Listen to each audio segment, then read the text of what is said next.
et profond dans le paysage littéraire francophone à travers une œuvre marquée par la sensibilité, la mémoire et l'espoir. Son dernier ouvrage, eh oui, La lumière de l'obscur, récemment paru aux éditions Arabesque, est un recueil de poèmes et de pensées poétiques qui nous invitent à traverser les ténèbres pour mieux percevoir la clarté. Le titre, un oxymore poétique, résume à lui seul l'esprit du livre. La lumière naît parfois de ce que l'on croit obscur. Entre brefs récits introspectifs et poésie en prose, M.L. Schiff explore les blessures du monde, la souffrance, mais aussi la tendresse et la possibilité d'un renouveau. Une œuvre préfacée par M. Habib Ben Salah qui souligne l'écho universel de son écriture. Mais M.L. Schiff, c'est bien plus qu'un recueil. C'est une trajectoire littéraire marquée par des ouvrages tels que La Voix de l'océan, Fragments de mémoire, Le chemin de corail ou encore L'éclat du silence. À travers eux, elle interroge la mémoire, l'errance, les racines, la mer, la femme, l'amour. Toujours portée par une langue poétique, imagée, souvent métaphorique, qui transcende le réel pour mieux le sublimer. Femme de lettres, mais aussi femme de sensibilité, elle croit au pouvoir des mots pour dire l'indicible, pour penser les plaies, pour rapprocher les êtres. M.L. Schiff, bonjour. Bonjour, Mehdi. Ça vous va le portrait? Ou pas? Vous avez dit l'essentiel, je crois. Oui. On a fait un peu le tour. Oui, oui. Ça fait quelques années déjà que depuis toujours, j'ai l'écriture dans les tripes, comme on dit. Mm-hmm. Mais les publications, ça fait depuis 2006. 2006, j'ai sorti mon premier livre, Le chemin de corail, comme vous avez souligné, qui a eu un prix international à Arles, avec la Société des poètes français, qui est une société très reconnue. Et puis j'ai continué mon petit bout de chemin après des interruptions. Et là, je viens de sortir ce livre, La lumière de l'obscur. Voilà. Alors, La lumière de l'obscur que je montre à la caméra. Hein. M.L. Schiff, bienvenue encore une fois. Vous êtes à la fois poétesse, romancière, une voix littéraire bien ancrée dans notre paysage. Comment est née votre passion pour l'écriture? Elle remonte à très jeune. Déjà au lycée Carnot. J'étais au lycée de Carnot, Mutuelleville et Carnot ensuite sur les 3-4 dernières années avant. Quelle époque? C'était j'avais une passion pour l'écriture, l'écriture en langue française. Et j'avais de très bons professeurs, je l'ai toujours dit, vraiment d'excellents professeurs de français. Mm-hmm. Et j'avais une passion pour le français, pour la littérature. Mm-hmm. Et donc, ça s'est toujours passé comme ça, avec beaucoup de passion. J'avais une relation particulière avec mes profs de français, souvent, sans vouloir monter aux cieux, on se battait entre deux amies, enfin une autre amie qui est morte malheureusement, que j'aimais beaucoup, le premier prix.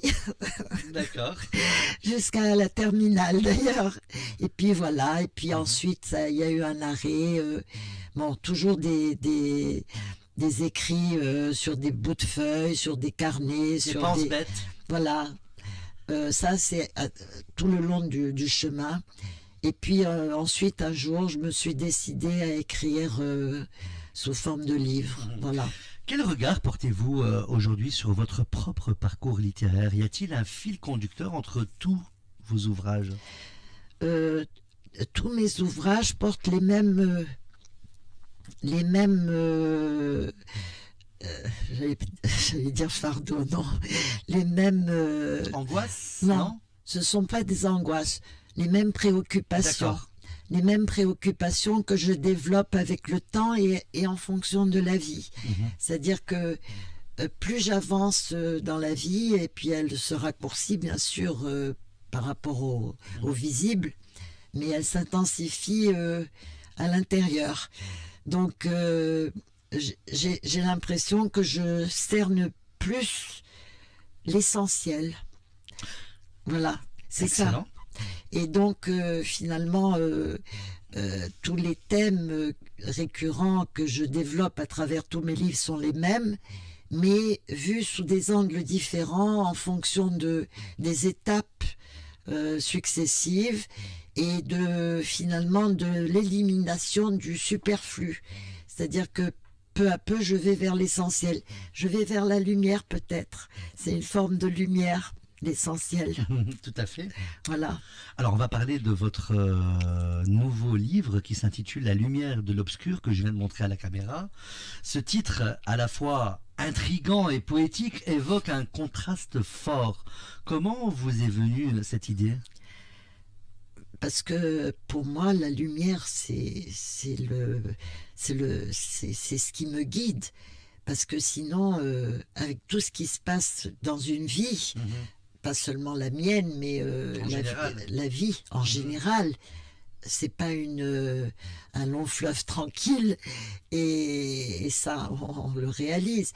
Et chacun, bien sûr, fait face à ses... Personne n'est unique, c'est ce que je voulais dire au départ. On a tous nos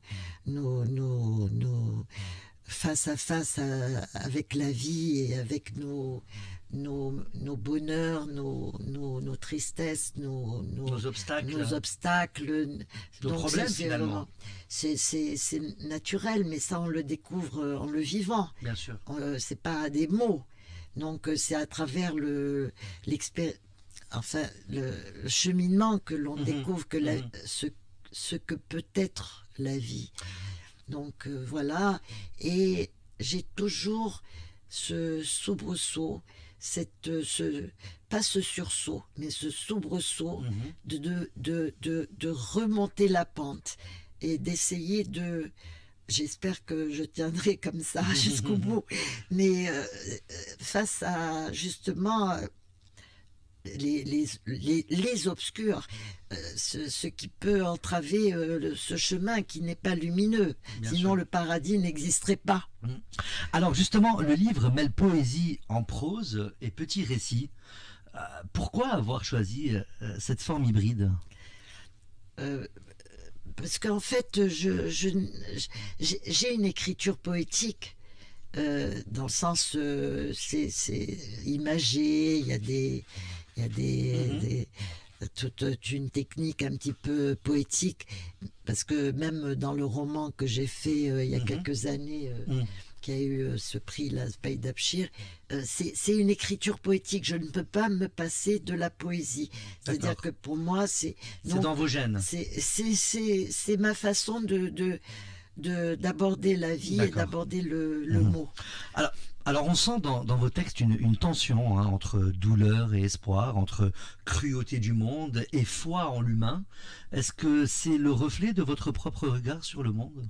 Ah oui, tout à fait. Pour moi, le monde n'est que comme ça. Et, il a entre deux tensions, entre deux combats. C'est vraiment, j'allais dire, le paradis et l'enfer. Oui, le yin et le yang. Voilà, c'est le paradis et l'enfer. Le chaud et le froid. Oui, il n'y a pas j'allais dire, il y a presque pas de demi-mesure. C'est-à-dire que cette espèce de déséquilibre entre les deux, je pense qu'il y a toujours un moment où l'un dépasse l'autre, et c'est une lutte permanente. Et donc, il faut essayer de tenir la vitesse de croisière. La 4e de couverture parle de, et je cite, « couler d'encre en liberté ». Est-ce que l'écriture est pour vous une forme de libération? Ah oui, tout à fait. Je pense que chacun trouve disons sa voix, ou sa voix dans les deux sens du terme, pour pouvoir avancer. L'écriture, pour moi, j'allais dire, je ne veux pas employer le mot thérapie parce que je ne rentre pas dans cette case. Dans cette niche thérapeutique, mais ça pourrait l'être. Mais pour certaines effectivement, je pense que l'écriture aide beaucoup comme l'art en général, toute forme d'expression, disons qu'elle soit picturale ou par l'écrit ou même par le chant ou par la voix ou par la musique, toutes ces formes qui nous ont été données finalement par la vie pour pouvoir avancer. Alors, pensez-vous, Amel Chérif, que la poésie peut encore jouer un rôle dans notre société qui va souvent trop vite, trop fort? Moi, je pense que la poésie, c'est la vie. On ne peut pas avoir une vie dénudée de poésie. C'est-à-dire que c'est des regards, disons, la poésie, c'est... Qu'est-ce que c'est la poésie? En fait, c'est un regard multiple aux choses. C'est-à-dire que c'est pas une histoire d'écriture, de forme, c'est-à-dire c'est pas sec. La poésie, c'est pas quelque chose d'aride. C'est quelque chose de multiple et qui est extraordinaire à notre portée. Est-ce que vous écrivez pour réparer, pour résister ou simplement pour témoigner? Je ne témoigne de rien. J'avance. J'essaie d'avancer, de vivre. Et donc, je n'ai rien à prouver, mais je réagis. Je réagis devant la vie, devant ce qui se passe dans le monde, dans notre propre existence. Dans Ce notre monde quotidien. cruel de nos jours. Je pense que le monde, parce que nous on vit un temps qui est notre temps, limité dans le temps. Tout à fait, non mais c'est ça. C'est ça. Et en fait, donc on s'exprime comme on peut. Et donc, bien sûr qu'il est cruel. Il est horriblement cruel. Il n'y a pas de mots. D'ailleurs, souvent, je l'ai dit dans un des livres, dans une préface, je l'ai dit, j'aimerais aller au-delà des mots, parce que les mots ne suffisent pas. Et les mots servent-ils à quelque chose, en fait? Alors, je lis quand même la 4e de couverture que je trouvais très sympa, dont j'ai pris une question dans cette interview. Une seule coulée d'encre en liberté peut contenir tous les échos de la vie, les joies, les désarrois, les peines, les haines, les crimes, les ruptures, l'amour, la lumière, l'obscur. Une fleur d'encre s'écrit en lettres de feu. Alors plusieurs de vos ouvrages, Amel Chérif, évoquent la mémoire, l'errance, parfois même l'exil. Est-ce que ce sont des thèmes personnels ou davantage universels selon vous? Moi, je m'exile tout le temps. En fait, j'ai pas besoin d'aller jusqu'en Amérique ou l'Amérique. J'ai pas besoin d'aller très loin. C'est une façon de parler. Oui, bien sûr, l'Amérique ou l'Australie. L'Amérique ou l'Australie ou n'importe où sûr. dans le monde, de toute façon visuelle. En fait, je pense que l'écriture est quelque chose d'extraordinaire. C'est sublime. Ça a été, c'est même dans le Coran, quand on vous dit Aqra, c'est-à-dire que le mot déjà qui est figé sur la pierre ou qui est figé dans les livres ou qui est figé n'importe où d'ailleurs est une façon de s'évader et d'aller très très loin. Comment votre rapport à la Tunisie nourrit-il votre écriture? Mon pays, pour moi, est primordial. Pourtant, je suis née de deux horizons différents, avec une grand-mère française et tout, mais ça a toujours été... j'ai d'ailleurs dans le premier livre cette multiplicité qui est limitée finalement quand je vous dis une grand-mère française, mais je pense qu'on vient de plusieurs pays. De toute façon, je l'ai toujours décrit multiple. Donc, on viendrait de tellement d'endroits, mais quelle importance, finalement. On va parler un peu du processus, votre processus créatif. Avez-vous un rituel particulier d'écriture? Est-ce que vous écrivez chaque jour ou seulement lorsque l'émotion surgit? J'étais presque sûre que vous alliez me poser cette question ce matin, comme ça, très rapidement. J'ai dit, est-ce qu'il y a un rythme? Mon rythme, il est comme mon mot, comme mes réactions à la vie par rapport aux êtres. Il est ponctuel. je pourrais rester une semaine sans écrire un mot, comme je pourrais passer 2-3 heures régulièrement à écrire. Je ne fonctionne pas. Non, je ne fonctionne pas comme certains auteurs ou écrivains ou n'importe qui, d'une façon régulière. Moi, je suis très impulsive dans ma façon de vivre. Est-ce que certains poètes ou écrivains vous ont particulièrement influencé dans votre démarche artistique? Moi, je pense que, bon, tous ceux qu'on a côtoyés à travers les êtres, à travers nos études ou nos parcours scolaires ou même plus tard après, bien sûr, Baudelaire, Rimbaud, Mallarmé, Camus, Oui. tous les grands, quoi. C'est pas quelque chose de nouveau. Et puis là, je suis très prise par Chang. D'accord.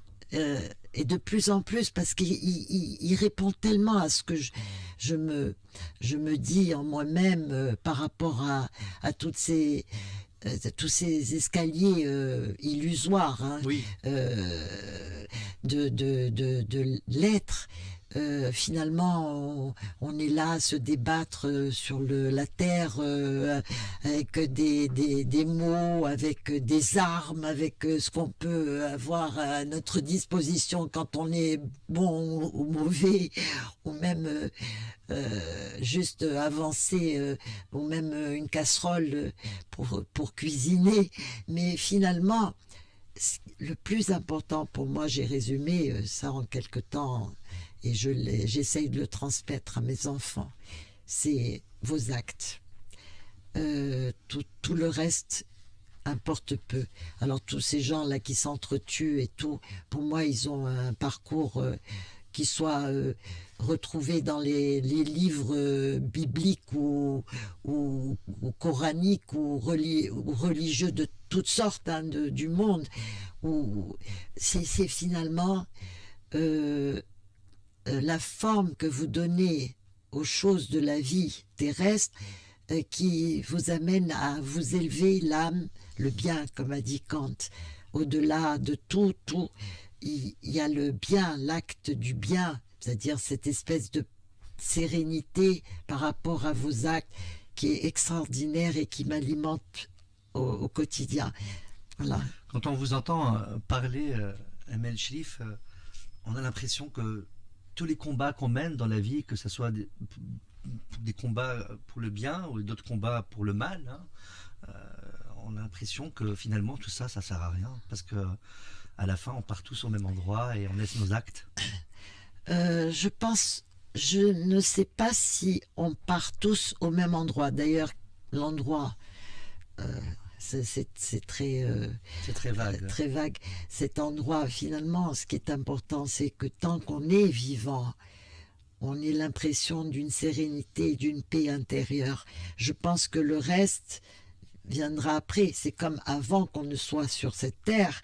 Je me dis toujours, d'ailleurs j'ai ce cycle en moi en permanence.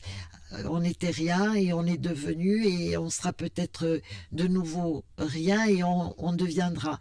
Donc c'est une espèce de circuit, de cycle qui soit, peu importe la forme du cycle, peu importe, pas nécessairement un tourbillon. Ça vous peine ce qui se passe au Moyen-Orient, toutes ces guerres, à l'Ukraine, la Russie, toute cette négativité, toute cette pression, tout ce sang qu'on voit couler? Mais c'est innommable. Je pense qu'il y a un moment où les mots ne suffisent plus.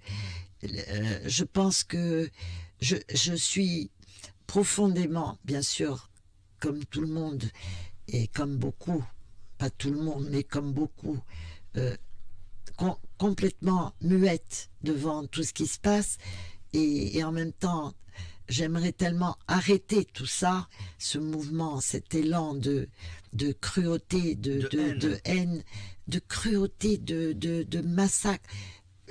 C'est innommable.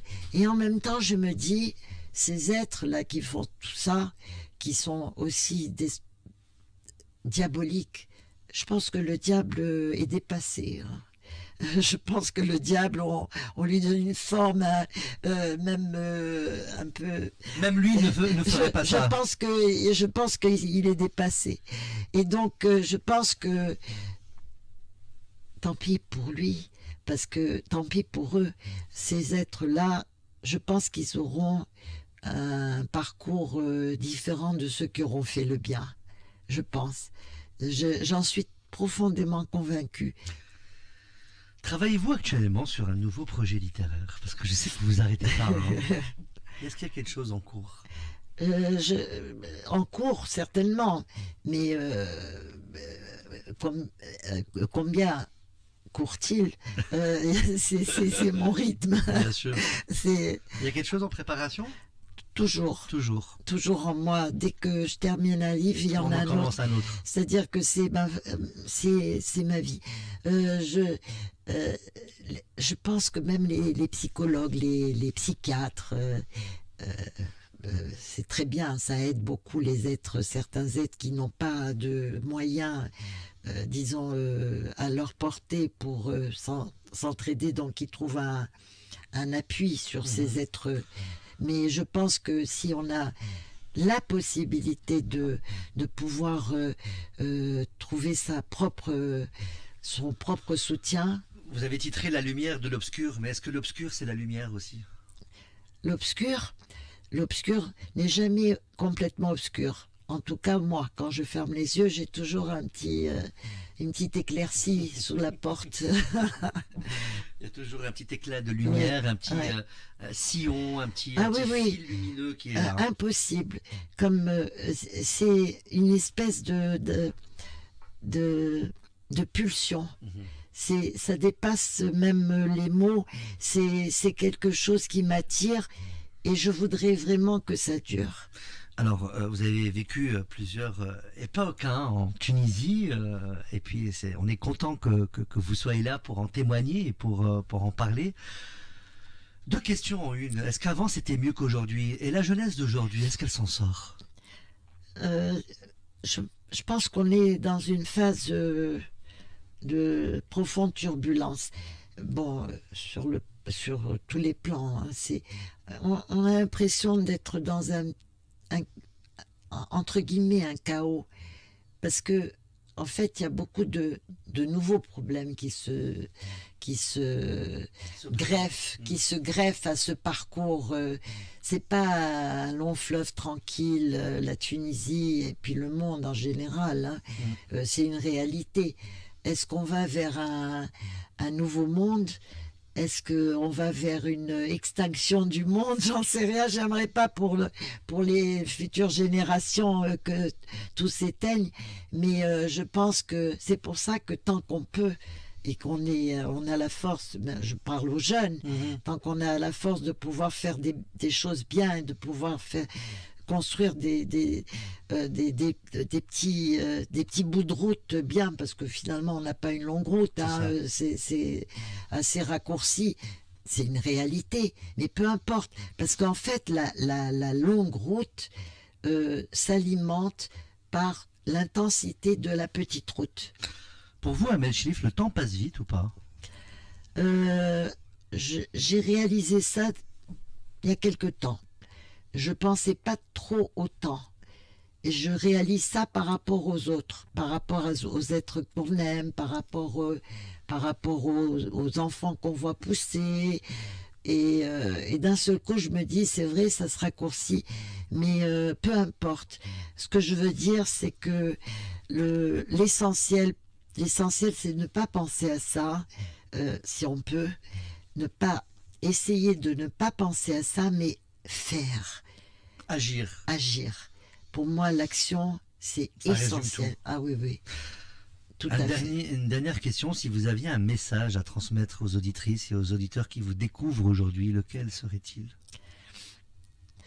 Essayer bon, c'est normal, c'est quelque chose, essayer de tenir le plus possible pour soi-même.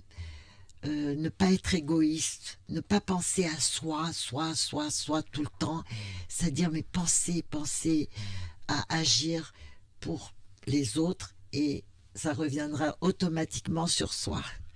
Voilà. Elle a écrit avec le cœur, avec les tripes et parfois avec des silences. Emel Chelif était avec nous pour La lumière de l'obscur, un titre énigmatique, un texte intense entre poésie et vertige. Merci d'avoir accepté notre invitation et cette interview, Emel Chelif. On rappelle que c'est sorti aux éditions Arabesque. Allez-y, c'est en vente dans toutes les librairies. Je vous rappelle le titre, La lumière de l'obscur. Un dernier mot peut-être. Merci Mehdi, merci Mehdi pour cette interview qui était très fort, je crois. En émotion. Ouais. J'espère que ce ne sera pas la Merci. dernière. J'espère. On a encore du chemin ensemble.